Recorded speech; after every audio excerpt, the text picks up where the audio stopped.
Now, I know this is part 5 because I've just finished editing part 4. So by logical deduction, this must be 5.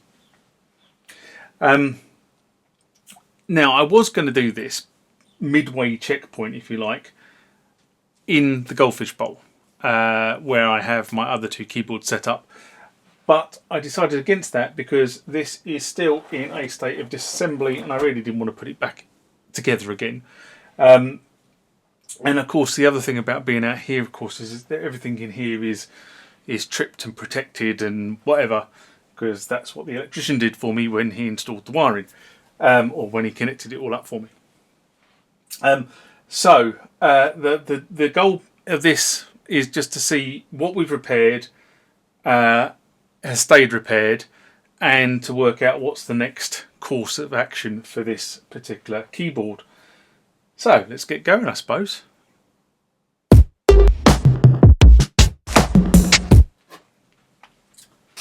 Okay, first thing I'm going to do, and these are not linked up to the audio, okay, so you'll get any audio through the microphone which is above my head.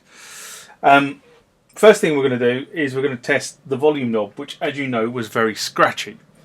So let's give this a whirl. Let's select, I don't know, let's go for strings. We have a nice even set of strings.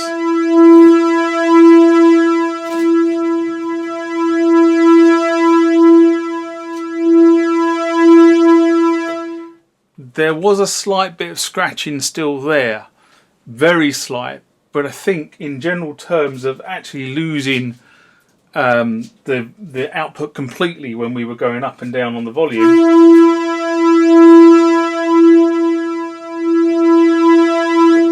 that is now pretty smooth. So I think the contact cleaner on the volume knob has possibly done the job for this piece of work. I don't intend to go and get another volume knob, although Gary might ask me to go and do that, but at the moment that seems to be working okay. The other thing was the level at the back here, which low and medium didn't seem to do an awful lot. Well, I've given that a good clean as well, and I'm not sure that comes across on camera. There is definitely a larger step between medium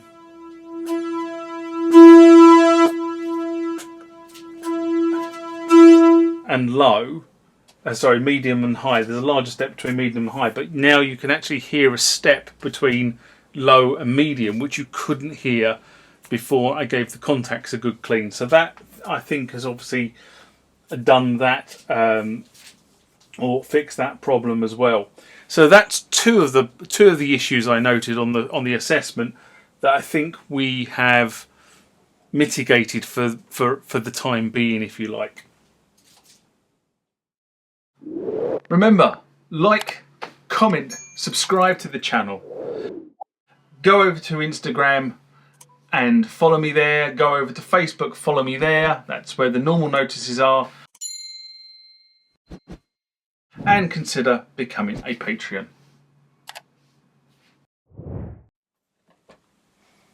Now, the next thing is to find out whether the battery is doing its job. This is where I've got to remember how to do this. So if we go and look at C,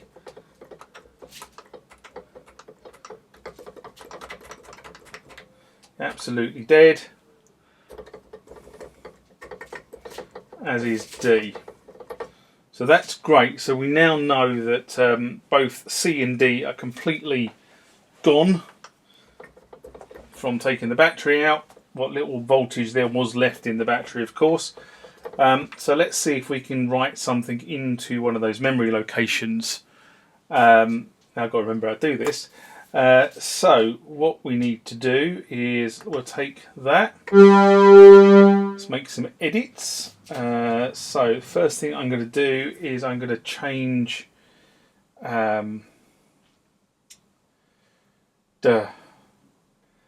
let's play around with this. So let's go to group A. Let's go for, I've got to remember which buttons these are now. So waveform is. No, that's not it. I'm embarrassing myself now because I can't remember.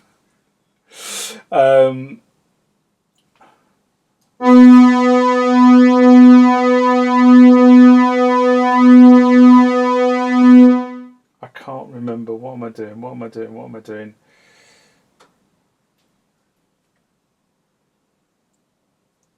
Group A, that.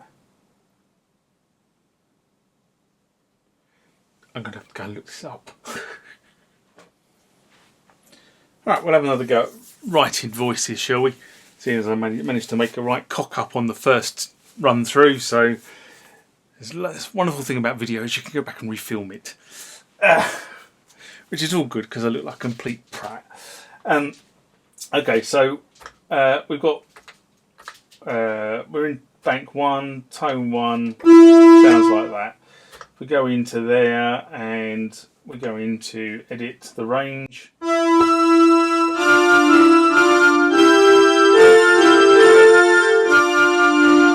Change that to there. Let's change the waveform. Okay, let's do some stuff with the cutoff. So option 1. By the way, I'm reading the options off this menu that's on the side here that tells you which group and bank you need to be in if you haven't got the programmer. So 1.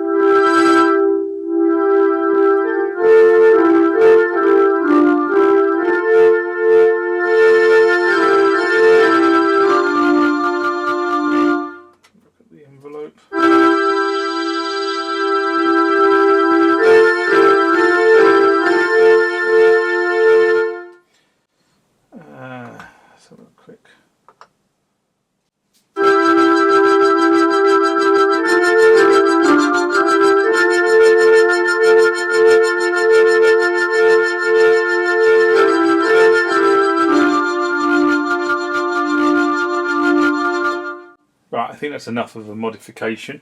Next thing you need to do is go down to this switch down here, which is the bit I forgot last time round.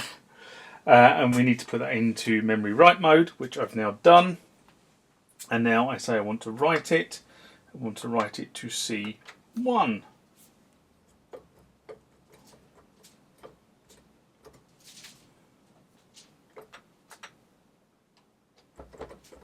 No, it hasn't written.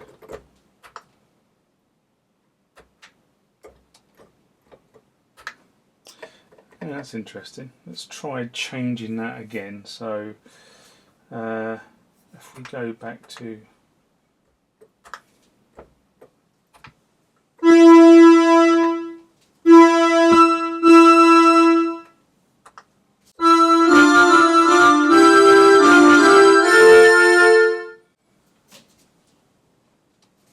now, this could just be me being a complete prat and not understanding what's going on here, but this theoretically, I don't want to touch the side there. I've gone the wrong way. Okay, it's a big enough change. I want to go right, C1.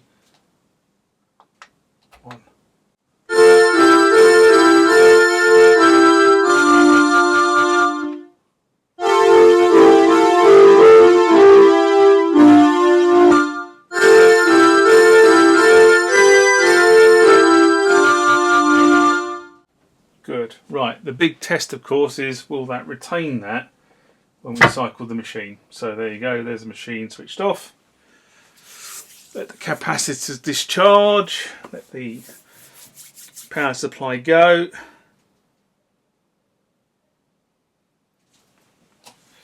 Switch it back on.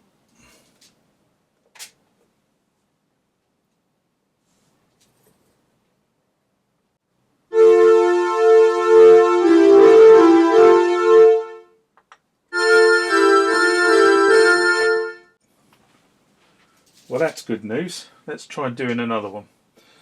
Let's go for Got to remember C key doesn't work.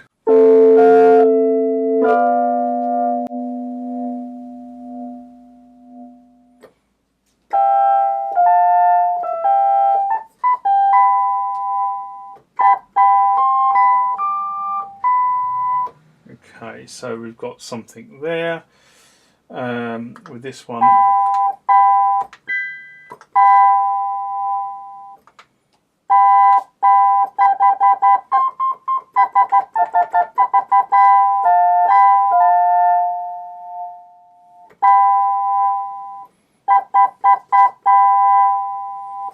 okay, let's go for group B, 13, and we want to.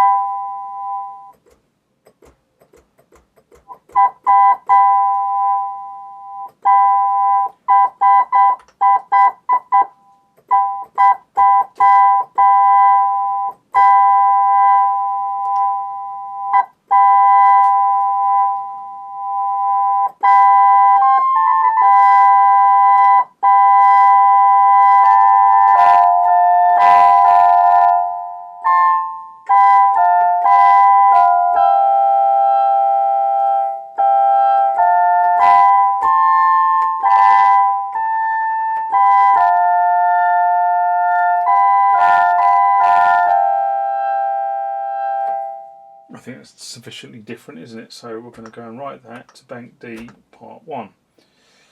Right. So that was the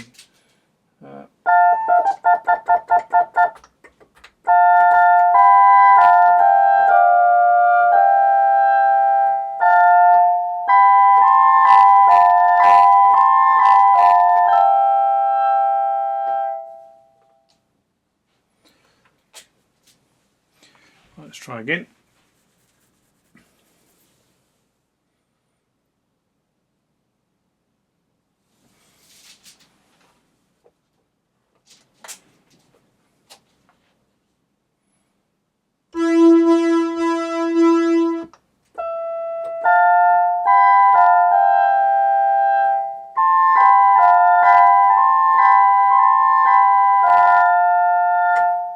Yep. Well, I think we can say that the tone memory is working. Next thing to do is just try and write a simple bass line or something into the sequencer and see if we can get that to recall after a save. So at the moment, if I go and try and start and stop the sequencer, there is nothing there. Okay, so we need to write something into the sequencer this time round. And having looked this up, hopefully I've done this right. Memory protect is off, otherwise you can't write anything in the sequencer, so just made that change. Now this, I did this a couple of minutes ago and couldn't work out why it was going wrong. I was going too quickly. So we press write, note the indication on here, and we write in the bass line.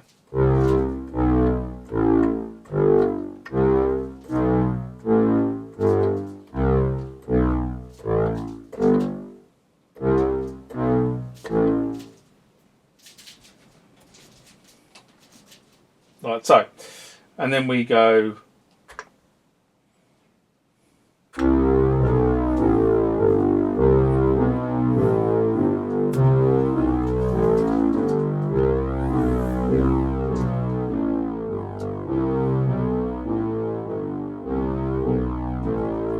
right, so that's working. So the bit again, the big test here is switching the keyboard off.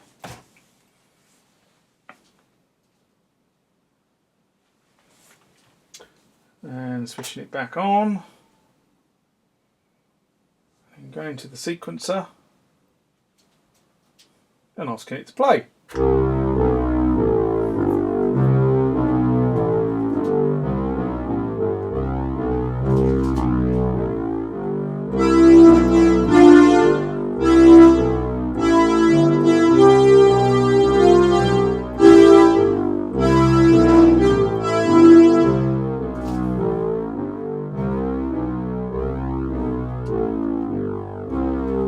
Well, it's close enough. It works. So I think I think we can say the memory seems to be working now. I need to go and look at the original, my list of things to do. But the next thing I think I'm going to do is, and whether this comes across on keyboard, but this is utterly filthy, this keyboard. It needs a good look at. And that key there is completely dead. So I'm just going to mark that with a dry marker.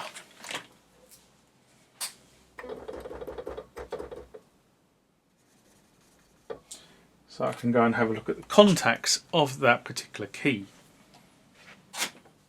But for this, for now, that's your lot on the midway checkpoint. Live long and prosper. See you next time. Bye bye.